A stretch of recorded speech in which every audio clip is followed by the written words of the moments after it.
Сәлем, бұл тез мультик. Көрермендердің сұрауы бойынша бүгін мен Адамстар отбасы мультфильмінің екінші бөлімін айтып беремін. Бастамай тұрып, лайк қойып, арнаға жазылуыңды сұраймын. Уэнсдей мектептегі ғылыми жәрмеңкеге арнап таңғаларлық эксперимент жасауда. Адамдарға басқа тіршілік иелерінің қабілеттерін беру үшін ол жануарлардың ДНК-сын адамдарға енгізгісі келеді. Мектепке отбасы қызды қолдау үшін келеді. Сосын Уэнсдей экспериментін бастайды. Ол Фестер ағасына үй жануары Сократтың ақылын бермекші болып, ағасына өзі жасаған шырынды береді. Фестер ағасы ақылды болып кетіп, кубик Рубикті оңай жинап тастайды.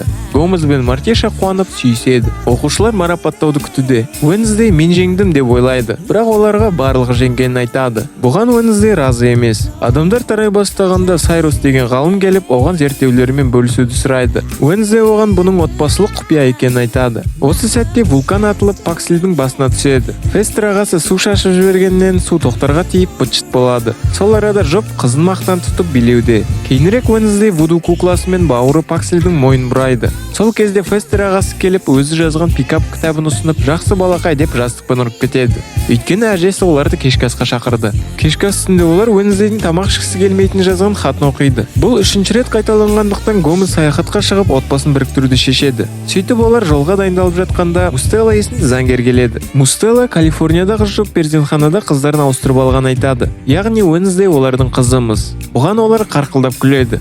Заңгер ДНК керек деп айтқанда Фестер оған арғатасының бір саусағын береді. Үйді қарасын деп олар әжесін үйде қалдырып саяхатқа аттанады. Гомес балаларына қай жерлерге баратынын көрсетеді. Ал Уэнсдей брачкесін қинап ойнауда. Мустелла Понго деген тилагымен олардың артынан келе жатыр. Фестер қуып Ниагара сарқырамасына апаратын жолға бұрады. Олар сонда жеткенде Фестердің бір қолы шүпілсаға айналып кетіпті. Сосын сегіз аяқ адам Фестер Пакслиге келіп, кітаптағы ақыл кеңестерді қолдан дейді. Паксли қыздарға келіп қырындайды. Қыздар оның позорын шашып жатқанда Уэнсдей келіп Пакслиді билетеді. Гомес бен Мартиша бағанағы заңгерді байқап, бөшкелермен сарқырамаға секіреді. Осы уақытта үйде әжесі жастарға вечеринка ұйымдастырып қырып ақша табуда. Ал отбасы түнде от жағып демалып отыр. Фестер ағалары өз оқиғасын айтуда. Уэнсдей туылған кезде мен жуынатын бөлмес деп балалар жататын жаққа кіріп кеттім. Бір кезде барлығы жылап, мен оларды жұбатуға тырыстым. Тек Уэнсдей ғана жылаған жоқ. Кейін балаларды орындарына жатқыздым. Қой деймін, дейді. Бұны естіген жұп аң-таң болып, мысықтармен серуендеуге кетеді. Онда олар заңгердің айтқаны шын болуы мүмкін деп айтып жатқанда, Уэнсдей оларды тыңдап тұр. Келесі күні отбасы Майами Бичқа барады. Уэнсдей жаңбыр астында салқындап отырғанда, басқа балалар оның мазасын алып, қызы олардың көкесін танытады.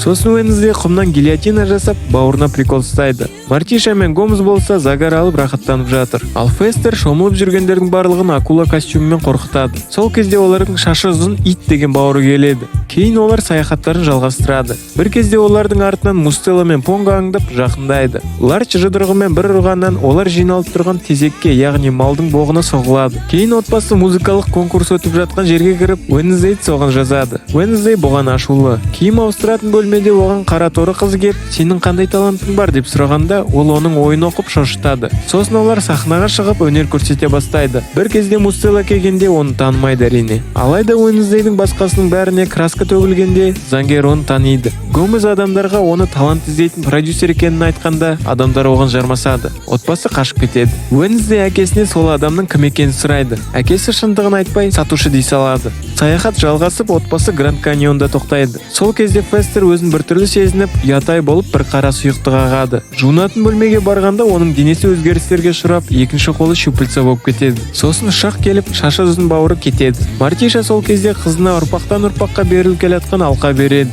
Паксли сол сәтте айналаның бәрін бомбылап жатыр. Өткен соң олар жолға шығады. Кейінірек басқа жерге тоқтағанда Уэнсдей Мустелланы ұстап алады. Мустеллаға Сайрус Стрэндж звондайды. Ол қызын кішкентай кезінде ауыстырып алғанын айтады. Ғылыми жәрмеңкеде Уэнсдейді қызым екенін сездім дейді. Және Уэнсдей әйелі туған перзентханада туылғанын айтып, Саусалитоға үйіне шақырады. Мустелла болса ағаштан құзға құлап кетіпті. Отбасы ұйықтап жатқанда Уэнсдей әкесінің мұртының бір талын жұлып алмақшы болады. Болмаған соң шашының бір талын жұлып ДНК тест жасайды. Ол олардың қызы емес. Сондықтан ол бұл үйден кетуді шешеді. Жанына Ларч талып қалған. Анасы балаларын оятуға келгенде Уэнсдей хат қалдырып кетіпті. Ол хатында бар шындықты біліп, өз отбасын іздеуге аттанғанын жазған. Екеуі көшедегі бір барға тоқтап, байкерлермен тіресіп қалады. Ол Ларчқа сенің суық қолдарың не істей алатынын көрсетші дегенде, ол барып пианинода ойнап бәрін билетеді. Байкерлар да Саусалитоға баратыр екен. Олар бірге кетеді. Сөйтіп олар Сайрустың үйіне келеді. Оларды Сайрус, әйелі Ингрид және Уэнсдеймен ауысып кеткен қыз Офелия күтіп алады. Оларды көрген Уэнсдей бірдеңе дұрыс емес деп күдіктенеді. Бірақ ДНК тест өткеннен кейін күдігі сейіледі. Сол кезде Адамстар отбасы келеді. Фестер ағашқа чөті ауырып тұр, мәшинеде қалам дейді. Қалғандары үйге барып звоногын басқанда есікті Ларч ашады. Офелия далада шошқа сияқты үсті басы балшық-балшық. Оны көрген Паксли жүрегі дүрс-дүрс қағып ғашық болып қалады балақай.